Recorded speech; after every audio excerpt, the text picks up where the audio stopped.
So yesterday we were looking at retail transactions from the perspective of the business when it was a purchaser, right? Because retail businesses both have to purchase things from suppliers, so they're purchasers sometimes.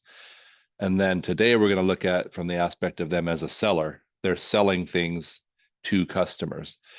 And so we'll record the transactions that happen when you make sales. And it can be a little bit confusing to sort of like identify who am I in this transaction? Am I the purchaser or the seller? In real life, it's super easy to recognize that. You know whether you're buying something or selling something, but in word problems, it can be like a little tricky to have to be like who am I in this situation, and because that's going to change how we record things.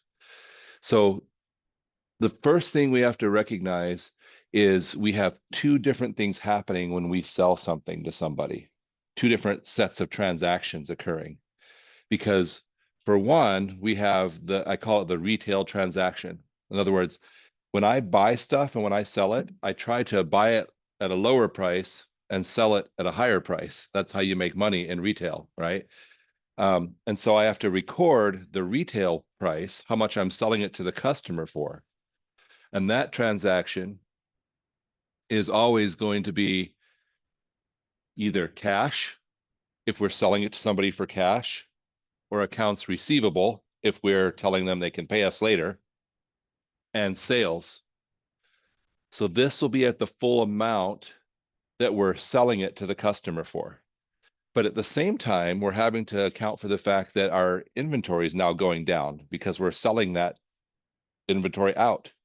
So we're going to have to do a second entry that shows the inventory going down by its cost and our cost of goods sold, the expense being charged for that cost. So there'll be two entries every time we make a sale. That's important to remember. Again, over time, as you get better at this and you do it for longer, like for the few of you that go on are like, I think I'm going to actually do accounting, it becomes really natural to recognize it. But for most of us in the business world, we don't go on to become accountants, right? We go on to do whatever we're going to do in business. And we're like, yeah, that was a class I took in college once, and I vaguely understand the concepts. And that's okay. So, if you think, man, accounting's kind of more interesting than I thought, and you end up doing it as a career, you'll take more classes at the upper division level and probably at the graduate level, and then you'll work with it. What I found for me is when I do accounting with businesses, you get certain types of transactions that you do over and over and over, and you become very comfortable with those types. And then you'll always get thrown some like curveball transaction that you're like, like how do I record that? That's not something I do all the time. And that's pretty normal. So with cash sales, it looks just like this. We debit cash and we credit sales. And then we make a second entry to debit cost of goods sold, which is an expense account, and to credit inventory because inventory is going down. So it's always going to look that way when we make a cash sale. Okay. Entry one, at the price we sell to the customer, cash and sales. Entry two, at our cost of goods sold and inventory. If we allow the customer to pay us later, the only difference is instead of cash and sales, there's going to be accounts receivable and sales. That's it. So here's an example where Net Solutions sells merchandise on account to Digital Technologies for $18,000. The terms are net 30. That means no discount is offered. They just have 30 days to pay us. Okay. And then the cost of the merchandise sold is 10,800. So again, we'd have two entries. Entry one, accounts receivable, which is an asset, money owed to us, and sales. That's at the full price we're selling to the customer. And then entry two, at our cost of goods sold and inventory. Okay. Because what we're doing is getting rid of inventory, selling it to the customer, and then we're claiming the expense of the inventory that what we had paid for it. Okay. All right. So let's look at the first question in the guided assignment and see if it makes sense to us. Let's see, did I bring it up already?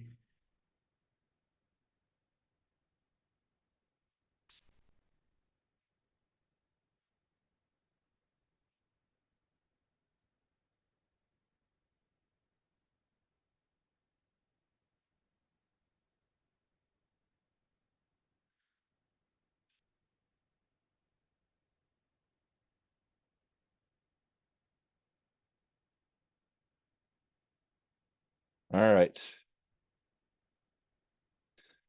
So Sayers Company sold merchandise to a customer for $80,000. Terms 210 net 30. Oh, this has something, a little curveball in it already. Okay.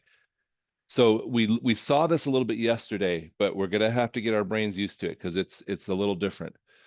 So like I mentioned before, I mentioned yesterday, there's two different ways that we can record transactions. We can record them at what's called the gross, meaning we're assuming no discounts, so it's just the full price, or we can record them at the net, which means we're assuming that discounts will be taken. So you have to look for that when you're using these problems. Like here it says using the net method. Usually, if it doesn't say that, net or gross, then you'll look up here and realize there's no discount offered. It's just net 30, meaning we're giving the customer 30 days to pay, but there's no discount. So in this case, we're using the net method, which means we're going to assume the discounts happen. And there's a discount of 2%. Okay. So we're going to record this whole transaction as if a discount of 2% is what's occurring. And then only if the customer decides not to take the discount when they pay us after 10 days, would we have to adjust that back to the full price. Okay. It can get confusing because you got like, there's all these little moving parts and you have to like, it's like one word tells you whether or not it's net or gross. And then you have to remember what net means and then you have to apply it. Right. But you guys are smart, so you'll be fine. When I'm in your presence, I feel massive volumes of brain power just flowing off of you, just so you know. I'm like basking in your brain power. Um, so what is, so remember that with a sales transaction, this one, it's going to be accounts receivable and sales. That's going to be the retail price, what we're selling it to the customer for.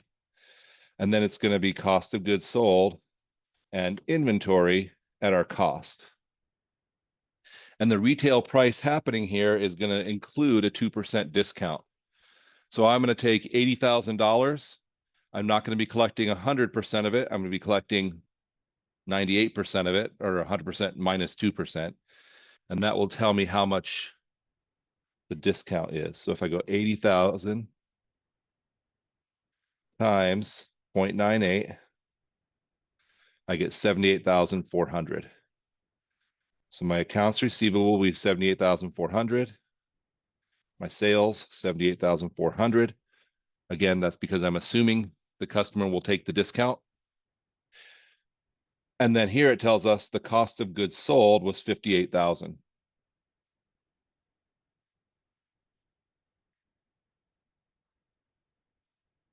So this entry is in essence saying I've sold $78,400 at 78,400. That's what I sold it to the customer for, and they owe it to me, right? That's what we could know from this. And that stuff that I sold cost me $58,000, and I'm removing $58,000 from my inventory. Okay, that's what's happening. So now they want us to journalize the receipt of payment within the discount period. So let's assume the customer pays it on time and gets the discount. Then all we're doing is saying our cash is going up and our accounts receivable is going down, right? The customer's paying us. How much? Well, since they paid within the discount period and we assumed the discount up front, we'll use that 78,400.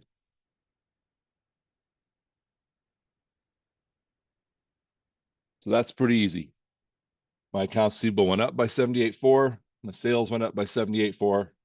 Now the customer's paying me, so my cash is going up 78.4 and my accounts receivable is going down 78.4. Just, it's not part of the question, but what would be my gross profit on this transaction? You guys remember what gross profit is? I know we went through it pretty quick the other day.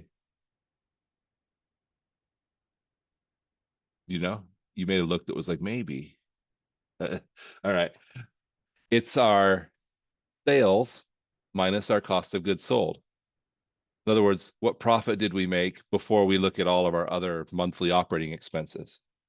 So if we sold something for 78,400 and our cost of goods sold was 58,000, our gross profit then would be, what would that be? 19,600, 78.4 minus 58,000. That's how we find gross profit. Sales minus cost of goods sold.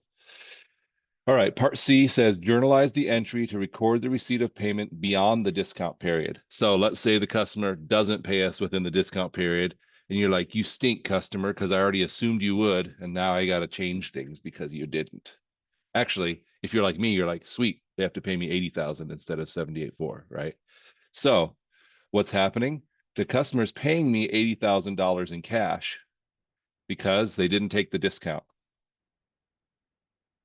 So my cash will go up by 80,000, but the customer, at least according to my books right now, only owed me, my accounts receivable was only 78,400. So I'm gonna, oh, it wants me to do it down here, I guess. There it is.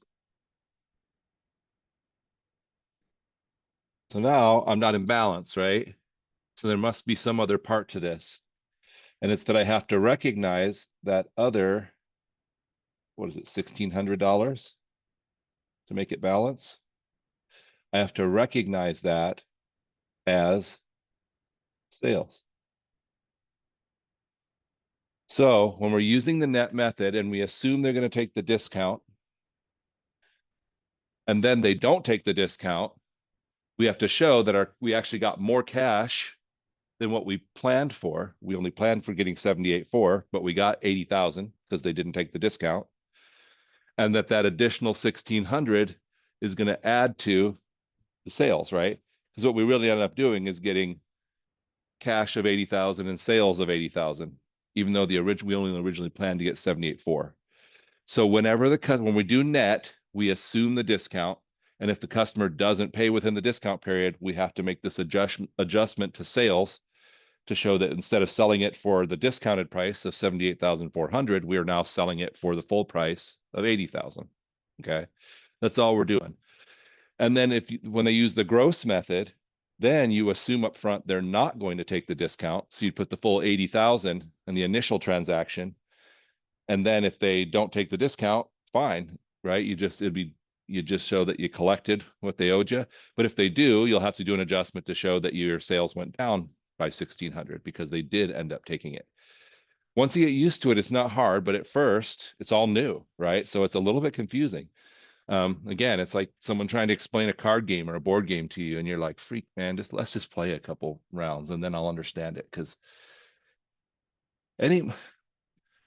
my mother's generation still thinks they need to try to give you all sorts of directions on how to get places. Go down the street and turn left, and then and I'm like, just give me the address. I'll just put it in my phone, right? Like I've the downside is I think we may have forgotten the ability to navigate on our own because we have maps that show us exactly where we are on them, and then people drive into like lakes. Oh, the GPS said to. Hey, if the GPS tells you to drive into a lake, you can assume there's an error. Okay, don't drive into a lake. All right. You guys are so serious this morning. Let's see. T Biggie got here.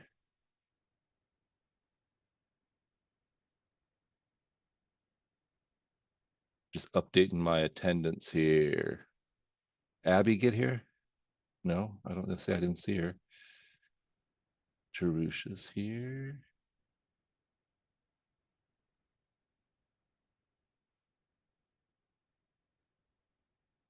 No Jake Layton.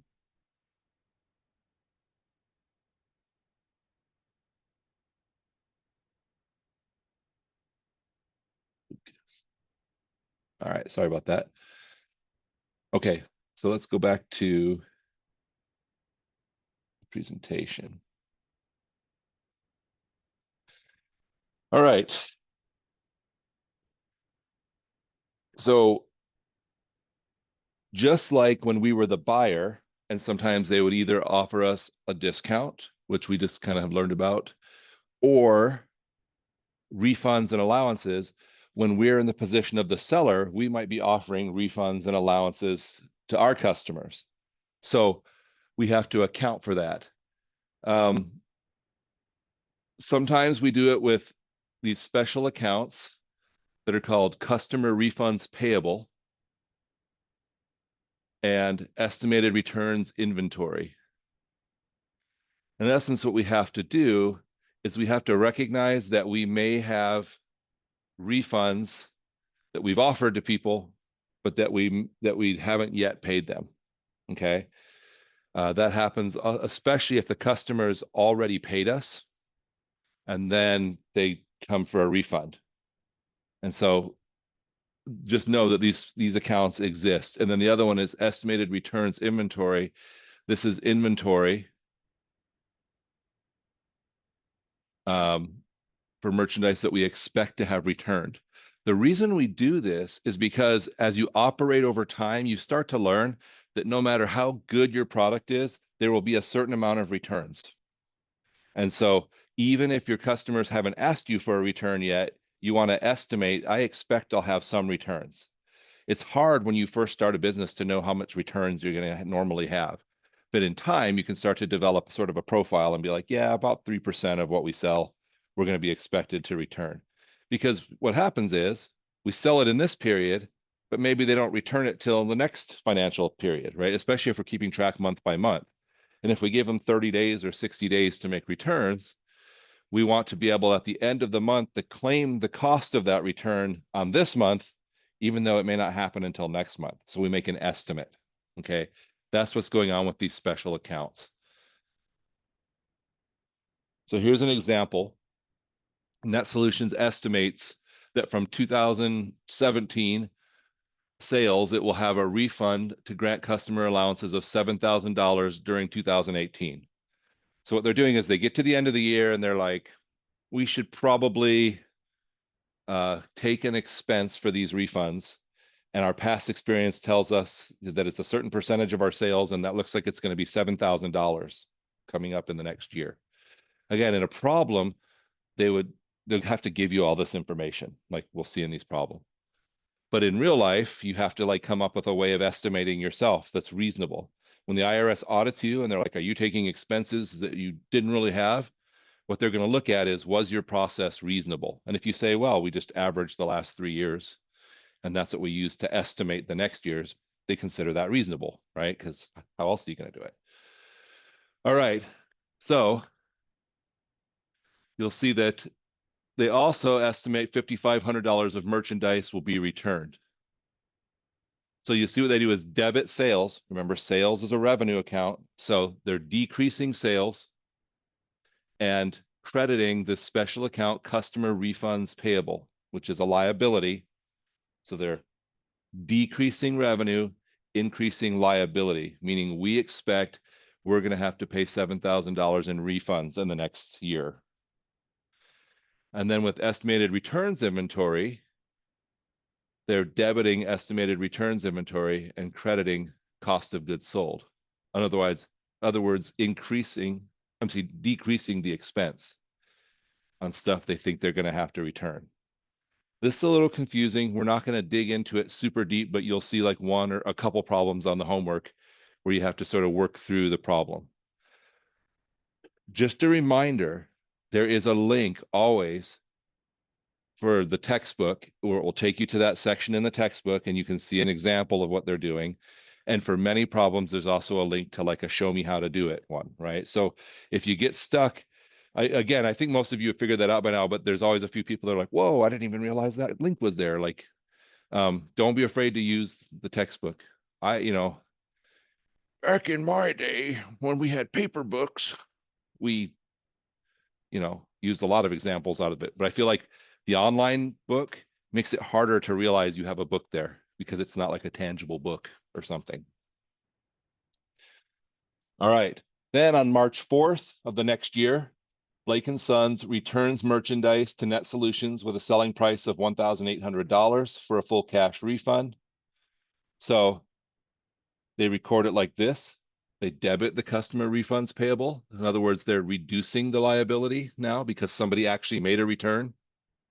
And then they're crediting cash, paying the refund to the customer. And then also they look at the cost and they'll debit inventory, meaning they're increasing the inventory because they got the product back, and crediting the estimated returns inventory.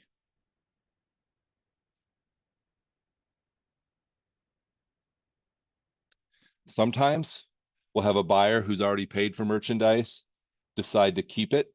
This happens a lot in real life, actually, where someone says like, oh, this merchandise is damaged. Will you offer me a credit?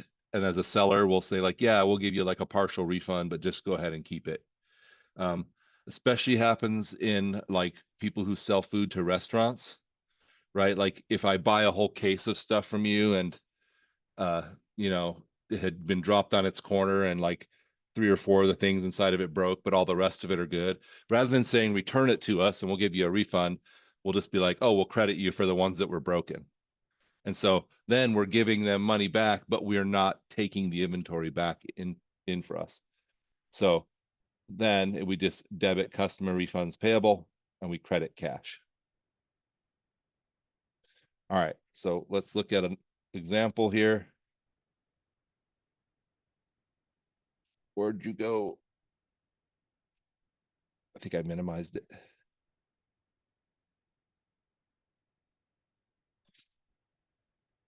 All right. So on December 28th, 2023, Silverman Enterprises sold $18,500 in merchandise to Beasley Company with terms 210 net 30. The cost of goods sold was $11,200.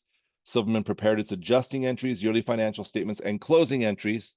Then on January 2024, Silverman Enterprise issued Beasley Company a credit memo for return merchandise. The inventory amount of the return merchandise was $4,000, and the merchandise originally cost the Silverman Enterprise $2,350. Okay, so that's a ton of information just got barfed all over us, and you're like, ugh. Sometimes these problems can make you feel like you're drowning in like information and you're just trying to sort through and figure out what's relevant, right? So the first thing we have to do, it says journalize the entries by Silverman to record the original sale on December 28th, 2023, using the net method under a perpetual inventory system. So the net method means we're assuming the discount is taken. The discount's 2%. So 18,500 times 0.98 or 98% will tell us the amount of the transaction. So 18,130. So the original sale will look like accounts receivable and sales for 18,130.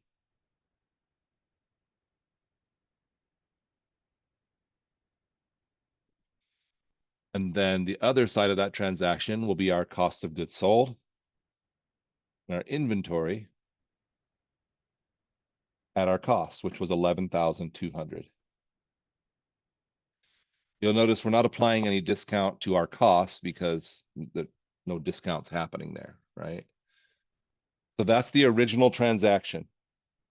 Now, they tell us up here that Silverman prepared its adjusting entries in the year-end statements, but it's not asking us to do those adjusting entries.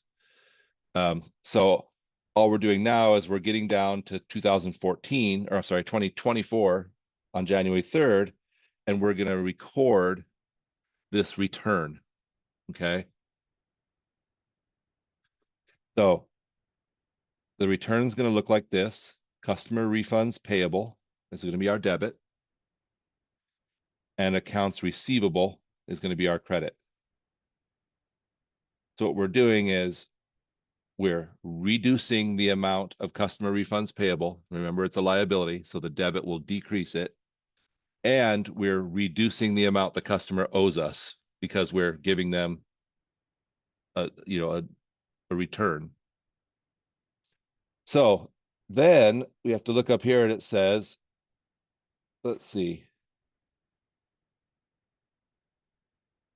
And the way we know we're not giving them cash back is it tells us here in the problem they issued a credit memo for return merchandise, which really just means we're reducing the amount they owe us or crediting the accounts receivable.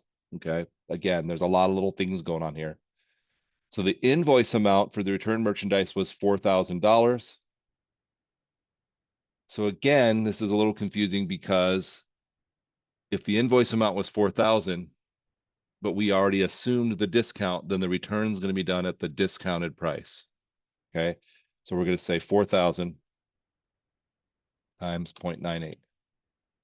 In other words, what we don't want to do is assume they're taking the discount when we first bill it, but then give them the refund at the full amount because now we're refunding them more. So that's going to be 39.20.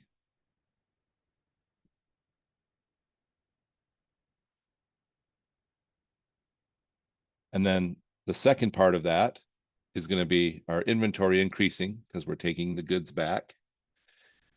And we're going to be reducing our estimated returns inventory.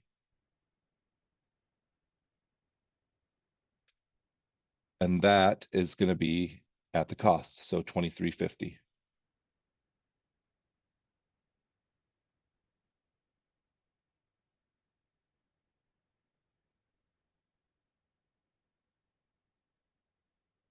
This says journalize the entry to record the receipt of the amount due by Beasley Company on January 7th. If an amount box does not require an entry, leave it blank. Okay. So it's saying like we're assuming they're paying us now when they actually owe us on January 7th. So when they pay us, they'll pay us cash and our accounts receivable will go down, right? Because they're paying us off. And then the question is, well, how much do they actually owe us? First question is, are they paying us within the discount period? So if the sale was done on December 28th and they're paying us on January 7th, is that within 10 days? Yes, right? That's 9 days later or whatever. So they get it. So since we assumed the discounted amount, we can still work with the discounted amount. So remember, the original accounts receivable entry was 18,130, or yeah, 18,130. So that's how much they owed us originally. But then when they did the return, we credited that account 3,920. So how much do they owe us when it comes time to actually pay?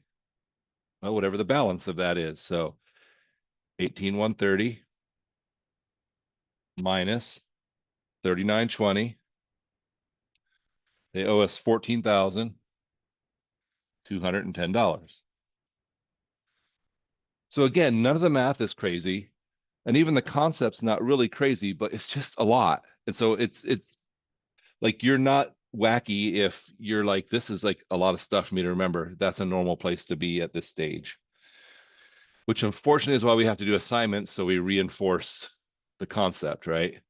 So 14,210, that's how much cash we're going to receive. And then their accounts receivable will go down by 14,210. And then after that, the accounts receivable balance will be zero, right? Because they're all paid up.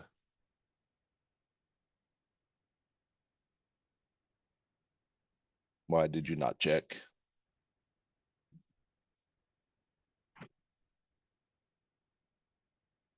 I don't know. Anybody else is frozen up? No? Are they right? All right. Let's see if it'll let me move on.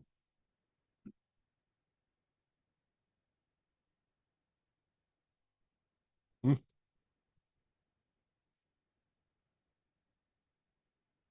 there we go. All right. So let's go back to the presentation. All right. Another new concept, because we haven't had enough yet, is freight terms. And we kind of saw a little bit of this yesterday, and I was like, oh, we haven't learned that yet. Okay. But freight terms help us decide A, who's paying for the shipping? Is it the customer, the buyer, or the seller? And B, who is actually responsible? Who owns it at a given point? So you'll see in all of these transactions, freight terms, one will be called FOB shipping point, and the other will be called FOB destination. FOB means freight on board, and it means once the freight is loaded on board the carrier, the truck that's going to take it to the person, that's the point at which we usually consider that ownership has transferred. Does that make sense? So With FOB shipping point, freight on board at the shipping point, what we're saying is as soon as we load the freight on the truck at our end, if we're the seller, we're saying ownership transfers to the buyer. So if it's shipping point, it means once we load it at the shipping point, it becomes the buyer's. This matters because that means the buyer should be paying the cost of the shipping if it's their stuff that's being shipped, right? And if there was an accident or if, I don't know, like a mob robbed the truck or something, whose insurance company would be responsible for paying for the lost goods? Well, it would be the buyers. Okay. So an FOB shipping point, just remember that title or control passes to the buyer at the shipping point, meaning the whole time it's in transit, it belongs to the buyer and the buyer is responsible for the cost of shipping. Okay. The other terms are FOB destination, where it belongs to the seller the whole time it's being driven. And it's not until the truck gets to the buyer's place that ownership passes to the buyer. Okay. So in that case, the seller would pay the cost of transport. And if anything happened to the goods, it would be the seller's responsibility to make that right. Okay. So when we're the seller and we do FOB shipping point, we don't have any journal entry for the freight at all because we're not responsible for the freight. And the buyer is going to take the cost of that freight and increase it to the cost of their inventory. So they'll usually pay the freight charges in cash. That's pretty normal. And so they'll debit the inventory account because remember, inventory shows how much the inventory cost for the cost of the shipping, and they'll credit cash to pay for that shipping. When it's FOB destination, usually the seller will track it separately. So they'll debit it as a delivery expense and credit it for cash. And there'll be no entry for the buyer because they weren't responsible for it. Again, if this isn't confusing enough, they're adding this extra part in. But if you think about the legalities of it, it matters to know who does this belong to, right? If something happens to it, whose responsibility is it to, do I have to buy it again or do I have to go to my insurance company and say, cover me? Or is it the seller's, the person who's shipping it to me, is it their responsibility? So that's the freight terms. Just remember, if it's shipping point, it means it becomes the buyer's at the shipping point when it's sold. And if it's destination, then it becomes the buyer's once it gets to their destination. That's how I remember it, but maybe that doesn't work for your brain. So let's look at a question that involves that. Question 3 on our homework.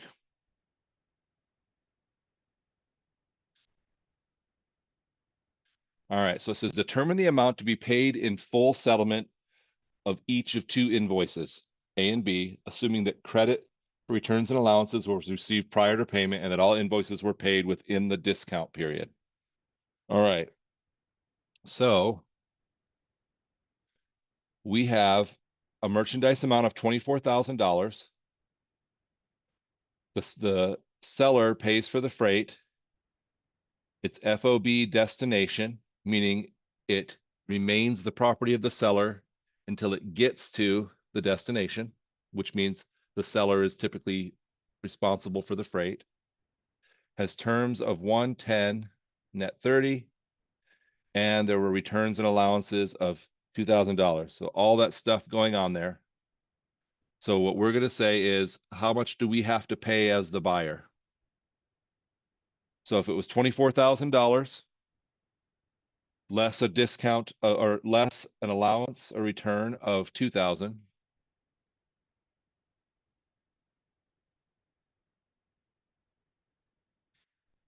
And then it says assume a discount's taken. So if it's a 1% discount, I'll say, so in this case, it's 21,780. Because as the buyer, the amount I have to pay, I don't have to pay for the freight. I just have to pay the 24,000 minus discounts. I'm sorry, minus returns and allowances, and then minus the discount of 1%. Does that make any sense? I'm seeing some nodding. I'm seeing some like, well, let's see. If the cost of the original deal was $24,000. There's our original cost. And then we return 2,000 of it. It means the total cost without any discounts of the deal is 22,000. So if I didn't have any discounts, that's how much I would have to pay them. There was $300 in freight, but since it's FOB destination, it means it didn't become my property until I got it. So the seller is responsible for that cost. So we're not going to add that cost in. Okay. And there is a 1% discount. So to find that 1% discount, I'll multiply this, or not to find the discount, but to find how much the cost is minus that 1% discount. I'll multiply it by 0.99 because I'm only paying 99% of the total cost because there's a 1% discount. And that comes out to 21,780. So that's how much I'll have to pay to settle this account. Okay. The second one is 31,500 is the initial amount. And then it looks like there are returns and allowances of 2,500.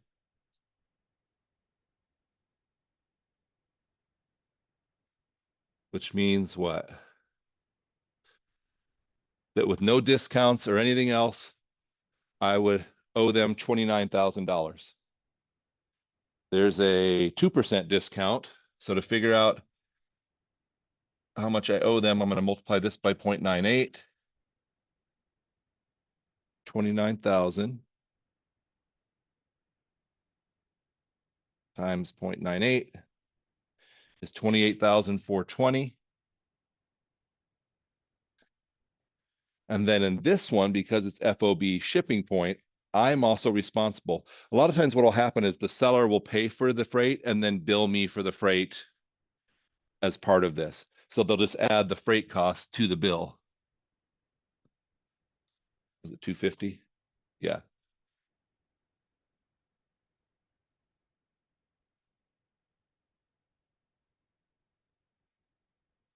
It ends up being 28,670. Imagine just trying to explain this to somebody, right? Like, and again, what's hard about it is there's all these little subtle clues throughout it, right? That lead you that you have to pick up on to figure it all out. To be like, what was the total cost? Was there a discount? Were there any returns? The returns have to be dealt with before I apply the discount. So I take the full price minus the returns, gives me the new amount that I owe. Then I apply the discount to that. And then am I responsible for freight? If it's FOB destination, then no, I'm not. If it's FOB shipping point, then yes, I am. And if I am, I add the freight to it, right? There's a lot of little steps going on there.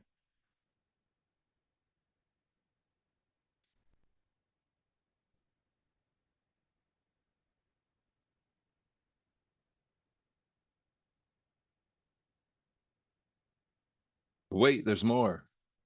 Sales taxes. Here's a weird thing. States have decided that businesses should be their agents and collect taxes on their behalf, and it stinks when you're a business. So in essence, I have to collect money from the customer for what they owe me, plus I have to collect additional money for taxes, and then at the end of the month, I have to remit the amount of taxes I collected to the state. A lot of people aren't fond of it. They say it makes private business become an agent for the state, and they don't like it, right?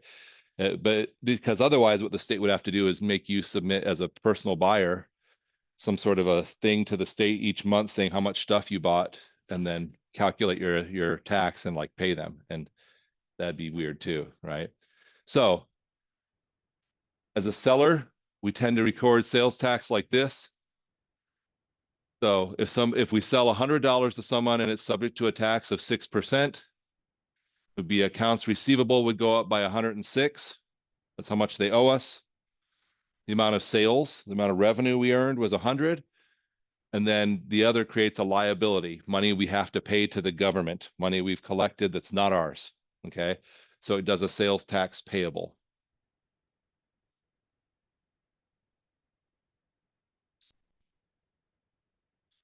Sometimes the seller pays the taxing authority, usually once a month. Um, if you're a small business, like for mine, I remit quarterly to the state rather than monthly. Um, so all they do though is they just, when you record, like in this case, they have $2,900 they owe the state.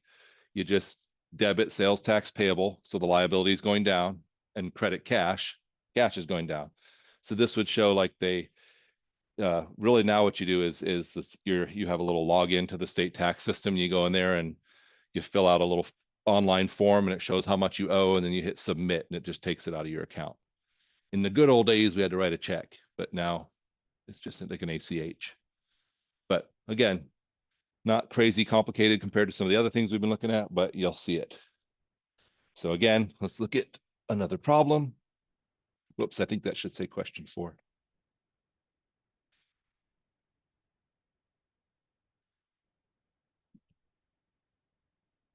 Told you there was a lot to cover in this chapter. All right. So a sale of merchandise on account for $36,000 is subject to an 8% sales tax. Should the sales tax be recorded at the time of sale, or when payment is received? And the answer is at the time of sale.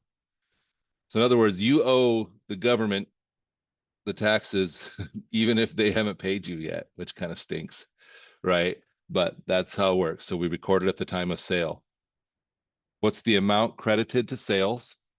So that would be the amount that is actually sales, $36,000. What's the amount credited or debited to accounts receivable?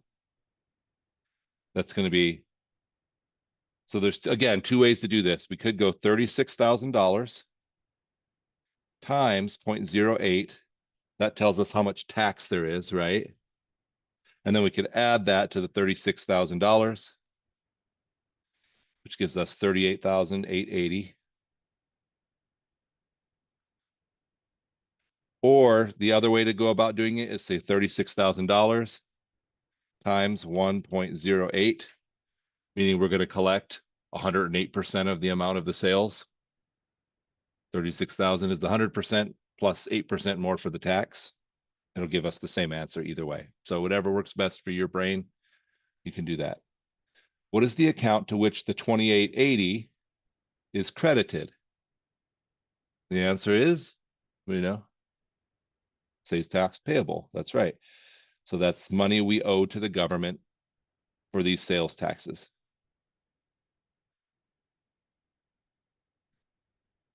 Because Uncle Sam's always got to get his, right? That's right. In Arizona, we don't have sales tax. Do you know that? We have TPT, transaction privilege tax, because I don't know, I guess it's a privilege to do business here in Arizona or something. I don't know why they call it that. It's still sales tax, no matter what they call it. All right. Almost there. One more issue to consider. Well, a couple more issues to consider, but inventory shrinkage. What happens is you lose inventory, right? Some inventory spoils or goes bad. Like if it's, if you're selling milk or vegetables, some of them will go bad before you sell them. That's part of shrinkage. Others walks out of the store in someone's backpack, right? So that's another type of shrinkage if somebody steals from you. All of those things we have to account for somehow. So typically what we do is at the end of the year, we count up, do a physical count of all of our inventory, and then we compare that to what our account balance inventory says. Like in this case, they looked at their account balance, it was 63,950. They counted up all their inventory at cost and found that it was 62,150. And so the amount that was missing, and again, some through loss, some through breakage, some through spoilage, was $1,800. So at the end of the year, you do an adjusting entry, and you claim it as just cost of goods sold and inventory. You say my inventory is $1,800 less than what I thought it was, which means some of it was stolen or lost or whatever. And so that's the adjusting entry at the end of the year. And it's just you debit cost of goods sold and you credit inventory. We've already seen this briefly, but we have a multi-step income statement, which means in addition to the old one, which we had seen before, this one has sales, and then it has cost of goods sold, which we didn't have in the service-based businesses, and then it lists gross profit here.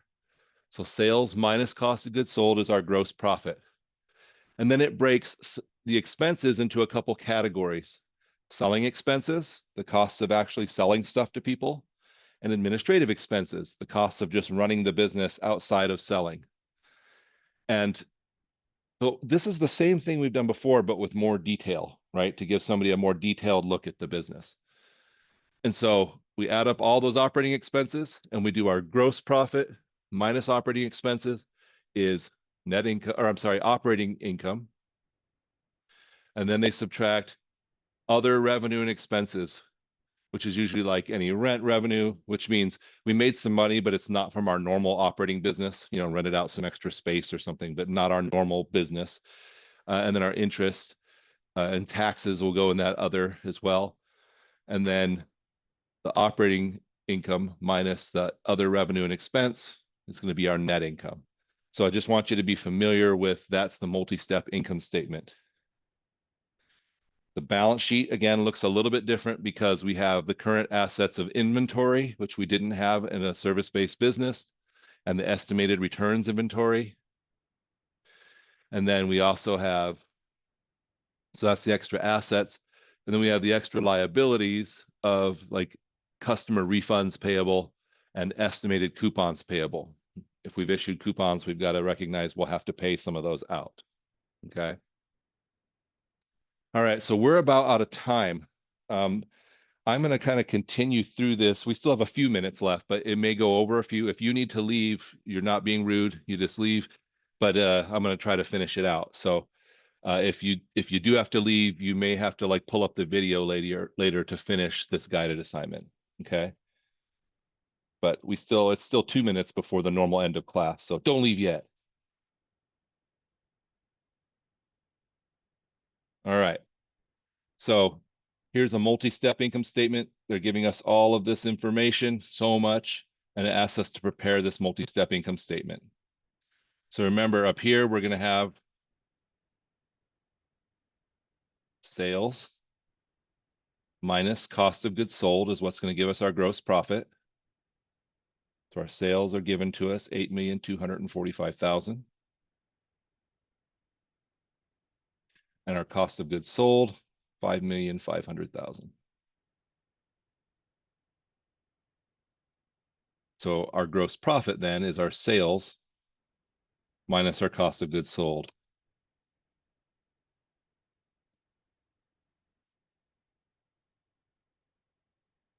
So our gross profit is 2,745,000. Our expenses, they just broke them down. We don't have to have all of them here, but we have our selling expenses, which were 575,000. And our administrative expenses, which were 435,000.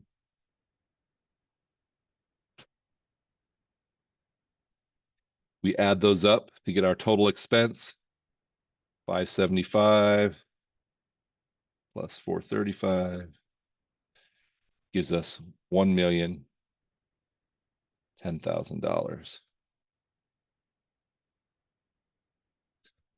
So then our gross profit minus our expenses here is going to give us our operating income.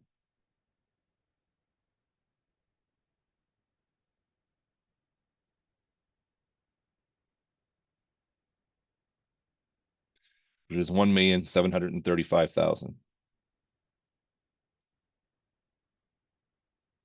Other revenue and expenses, come down here and see if there's any other revenues.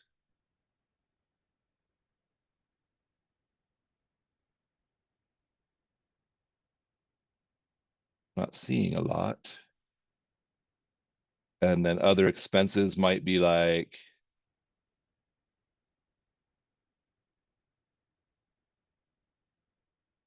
interest expense. of 15,000.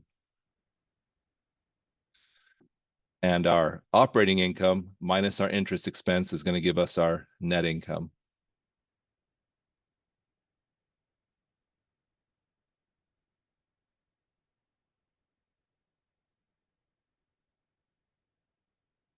What's the major advantage of a multi-step income statement?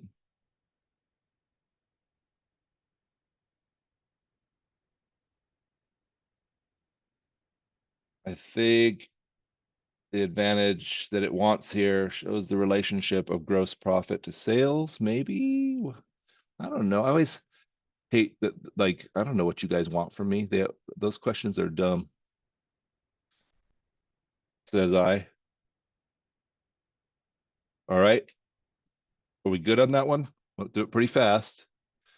Okay, one last concept and then we're done. Okay, so we're at 9:51 right now. So if you need to go, you can. I'm not holding you against your will. The last thing is we will see a ratio called the asset turnover ratio in this chapter, which is just a way of measuring how our sales compare to our average total assets. And what's confusing is when it says average total assets, is that people just want to use what it says for total assets on the balance sheet. But because it's average, it means you have to take the total assets at the beginning of the year plus the total assets at the end of the year, add them up, divide by 2. That gives you the average total assets. The reason we're doing that is because sales is measured over the course of a year, but assets are measured just at what are our assets right now. So by taking the beginning of the year, the end of the year, adding them up, dividing by 2, we're getting the average across that time period. Okay, so it's a little confusing, but that's what's going on. So one last question here, and then we're done. Again, sorry that this one went long. I even tried to talk less than I usually do. All right, so the asset turnover ratio. So here's our financial statement data. They give us the sales. They give us the beginning of year and end of year assets. So to figure out the asset turnover ratio, we're just going to take the sales and divide it by the average total assets. So for 2022, my average, so actually I'll start with 2023 on the left here. My assets were 770,000 at the beginning of the year and 800,000 at the end of the year. I'll add those together. I'll divide by 2, get my average total assets of 785,000. Then I'll take the sales, or divide by 785,000, which was the average total assets, and it gives me 2.4, which means my sales were 2.4 times greater than my average total assets. So this is just a way of saying, well, how do your sales compare to your assets? We're selling about 2.4 times more. We can do the same for 2022, find the average by adding the 2 together, dividing by 2. So my average total assets are 710,000.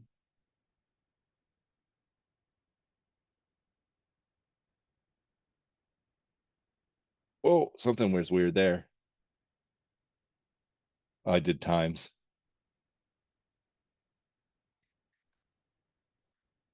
Divided by 710,000, 2.2.